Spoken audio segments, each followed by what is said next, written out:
विद्यार्थी मित्र हो, सर्वांना नमस्कार. इयत्ता 10वी मॅथ्स सेकंड रिव्हिजनमध्ये तुम्हा सर्वांचं सर स्वागत. रिव्हिजन सुरू आहे आपल्या बाळांनो, पण मोठ्या संख्येनं आजही मुलं जॉईन होत आहेत. त्यांच्यासाठी सूचना की पहिल्यापासून 21 जूनपासूनचे सर्व लेक्चर्स आपण पूर्ण केले आहेत, संपूर्ण अभ्यासक्रम पूर्ण केला आहे आणि तो तुम्हाला पाहण्यासाठी ऐकण्यासाठी तुम्हाला गणित मैत्री चॅनलला जॉईन करावं लागेल आणि तिथला सबस्क्राईब करावं लागेल. म्हणजे पहिल्यापासून तुम्हाला कोणत्या टॉपिकचं रिव्हिजन हवे आहे ते टॉपिक्स त्या टाईपचे सम्स तुमच्यासमोर येतील. आता रिव्हिजनमध्ये आपल्याला काही मुलं प्रश्न पाठवत आहेत, काही प्रश्नांची चर्चा काही भाग आपण करतो आहे. काही ॲडिशनल प्रश्न आपण बघणार आहोत. थोडंसं पुस्तकाच्या बाहेरचे मुलांना शंका असणारे असे काही प्रश्न आपण सॉल्व करण्याचा इथं प्रयत्न करतो आहे. चला तर मग बाळांनो, मॅथ्स सेकंडमधले असे नाविन्यपूर्ण प्रश्न असणारे, थोडंसं तार्किक क्षमता विकसित करायला लावणारे जे प्रश्न आहेत त्यांचं आपण प्रॅक्टिस थोडीशी करूया. एक मुलानं प्रश्न पाठवला आहे बघा की त्या प्रश्नामध्ये त्यांना हे गणित समजावून पाहिजे. परीक्षा दृष्टीनं महत्त्वाचंही आहे आणि त्याबद्दल आपण ते करूया सुद्धा. एक फिगर आहे, त्या फिगरवरनं पाठीमागच्या पेपरमधलाच तो प्रश्न आहे. याही वर्षी येऊ शकतो, पण आपण त्याचीही सराव आपल्याला असणं गरजेचं आहे.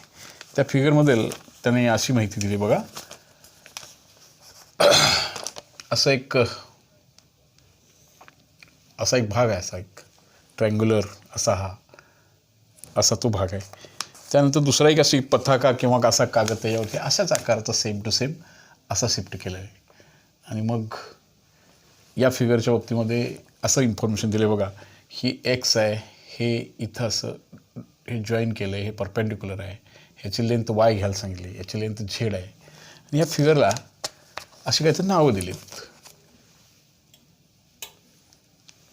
ओके, हा दिसतंय भाग तो. इथं असं नाव आहे बघा, पी. हे ABC तिघेजण आहेत आणि हे असे PQR असे आहेत, हे रेषेच्या बाहेरचे असे.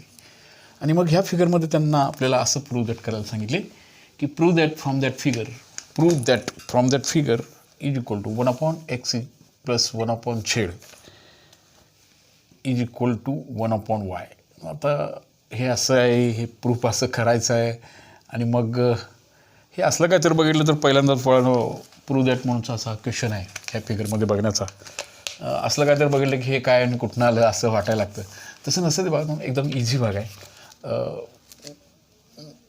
हे दोन ट्रायंगलकडं एकदम सोप्या संकल्पनेतून जायचं आहे. हे उत्तर आपोआप तयार होईल. मात्र थोड्या प्रॅक्टिसची, थोड्याशा सेल्फ स्टडीची आपल्याला आवश्यकता असते. इथं ना फक्त ॲट अ टाईम एकच पेअर बघूया. ह्या हिरव्या त्रिकोणामध्ये जाऊया. आणि ह्या हिरव्या त्रिकोणामध्ये एक लंब काढल्यामुळे पुन्हा तिथं ते दोन त्रिकोण झाले. तर दोन्ही काटकोन त्रिकोण आहेत बरं का. हे अजून एक फिगरमधला भाग आहे बघा. हे दोन्हीच्या दोन्ही राईट अँगल्स आहेत. इथलाही कोण 90च आहे, हा पण 90च आहे, हा पण 90च आहे. या हिरव्या ट्रँगलमध्ये जाऊया आणि तिथले दोन छोटे त्रिकोण छोट्या कसोटीनुसार समरूप असले की हे आपलं काम होऊन जाईल. अगदी आपल्याला हे रिझल्ट्स क्रिएट व्हायला वेळ लागणार नाही. तिथली एक गंमत बघा कशी आहे.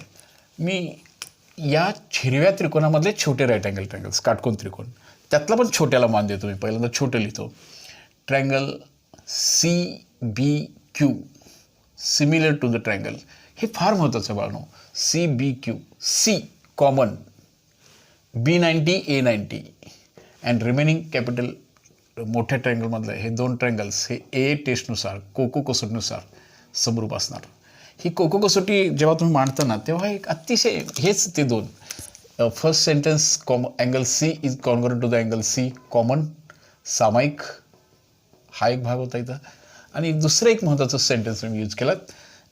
छोट्यामधला B आणि मोठ्यामधला A हे दोन्ही इच 90 प्रत्येकी 90 अंश गिव्हन पक्ष, हे दोन्हीच्या दोन्ही 90चे आहेत. हे एक अतिशय महत्त्वाचं टेक्निक तिथं पाहिजे होतं. हे A कसोटीचं टेन्शन नाही घ्यायचं, सहज त्या A टेस्टनं सिमिलर दाखवायचे आणि मग आपल्याला हे उत्तर तयार होऊ शकतील. बघा बरं असं. आता ह्याच्या बाजू प्रमाणात मानतो बाळांनो. CB/CA AC किंवा CA is equal to BQ/AP. तिसरी आहे बघा CQ आणि AP. CQ आणि AP हे रेशो. तिसरं काय राहिलं म्हणला CQ आणि दुसरं काय बघा बरं, तिसरं ह्याचं PC ह्याच्याबद्दल काय दिलं घेतलं काय नको जाऊ तिकडे, CQ राहू दे, तिसरी बाजू नाही म्हणले चालेल. हे आपल्या आन्सरला एवढे पुरेसे दिसतात. आता इथं हा जो CB आहे, CB/CA इज इक्वल टू BQसाठी त्यांनी घ्यायला सांगितले बघा Y आणि AP म्हणजे PA ह्यासाठी X. तर मला ह्याला मी फर्स्ट रिझल्ट म्हणतो. हे जसं लाल त्रिकोणामध्ये, जसं हिरव्या त्रिकोणामध्ये होतं ना, तसं या त्रिकोणामध्ये जर आपण गेलो, हे बघा या त्रिकोणामध्ये आता या साईडच्या ट्रँगलमध्ये जर आपण गेलो, ह्या मोठ्या ट्रँगलमध्ये, तरी आपल्याला हीच पॉसिबिलिटी किंवा हेच सेंटेन्स मिळू शकतात. बघूया तर मग कसं मिळू शकतात ते बघा, जरासं कसं क्रिएट करूया. आता तिथं बघा बरं, मोठा त्रिकोण इथं याच्यासाठी बघा. आता बरं ठीक आहे, परत छोटा त्रिकोण, हे या ट्रँगलचा हा छोटा त्रिकोण, त्याची नावं कशी घेतली आपण C पासून चालू केलं ना, मी असं घेतो बघा. ABQ हा छोटासा त्रिकोण त्यातला, हे बघा ABQ, आणि त्याचाच मोठा ट्रँगल एला A कॉमन आहे बघा, A आणि A ह्या दोन्हीमधले कॉमन आले. B90चा आहे, त्याच्यातला C90चा आहे. ओके, याच्यातला A90चा, B90चा, C90चा. रिमेनिंग अक्षर कोणतं राहिलं बघा, आता A गेलं, C गेलं, R आलं बघा. ह्या दोन ट्रँगल सिमिलर असण्यासाठी पुन्हा आता इथं बघणं, याच्यासाठी फर्स्ट सेंटेन्स येणार. आता दोन्हीकडं हा A जो अँगल आहे ना, हा छोट्यामध्ये आणि ह्या मोठ्यामध्ये कॉमन आहे बघा. Angle A is equal to angle A common, and similarly angle B and angle C both are 90 degree. हेच येते बघा. मग हे दोन ट्रँगल सिमिलर येतात आणि ह्याच्या पण बाजू प्रमाणात आपण मांडून टाकूया. AB/AC is equal to BQ/CR. AB/AC is equal to BQ means Y and CR means Z. Okay, we have got our result. That is first and second. हे दोन सेंटेन्स एकाखाली मांडून घेतो आणि त्याचं फक्त ॲडिशन करूया, आपला आन्सर क्रिएट होतं.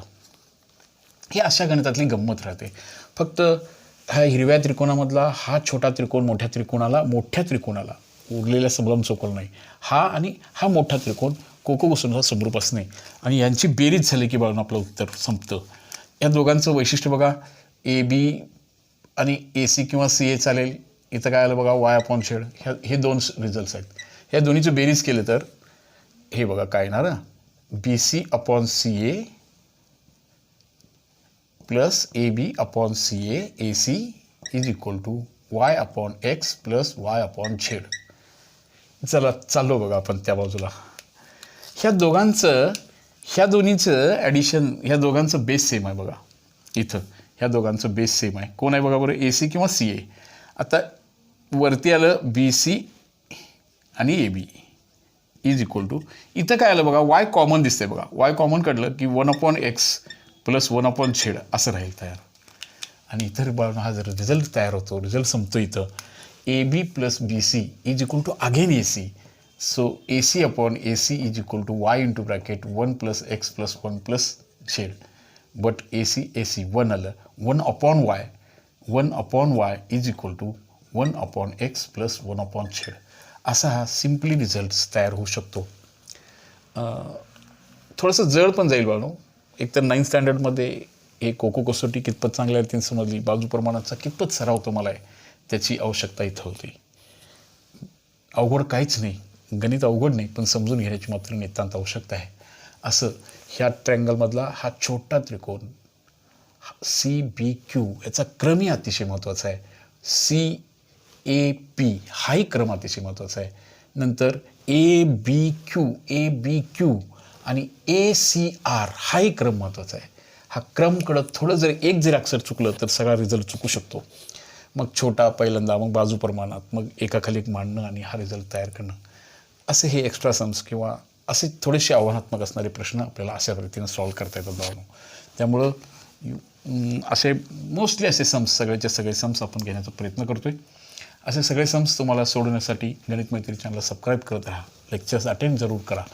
तुम्हाला हे अशा प्रकारचे सारे सम्स निश्चितपणे मिळून जातील. ओके, पुन्हा एक अशाच प्रकारचं गणित आहे असे काही वेगळे सण काही मुलांनी पाठवत आहेत. पाठीमागच्या तासाला तुम्ही बघितलं की त्यांची काही मुलांची नावं पण मी सांगितली तशी, की असे मुलं हे गणित परत समजावून सांगा वगैरे सांगतात.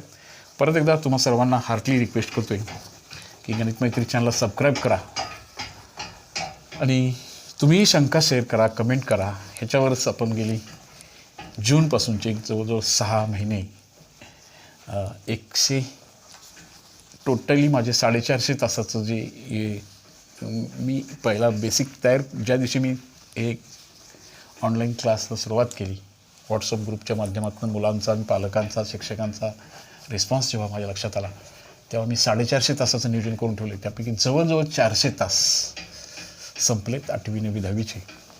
सगळंच घटक, सर्वच प्रकारच्या शंका तुमच्या सॉल्व्ह व्हाव्यात. थोडंसं दुरुस्तच्या शिक्षणाची मदत आपल्याला घ्यावी लागली, कोणत्या परिस्थितीतून घ्यावी लागते हे बघताय तुम्ही. अशा प्रकारचं हे गणित.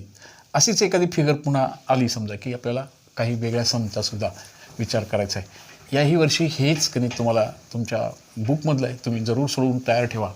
पण त्याची सहजताला जरा लक्षात घ्या. अशा प्रकारचं गणितसुद्धा परीक्षेमध्ये तुमच्या येणार आहे. अशा प्रकारची गणितं आपल्याला ती प्रिपेअर करायची आहेत आणि मग आपण सॉल्व करणार आहोत. तर काय म्हणलं बघा, तर प्रॉब्लेम असा आहे,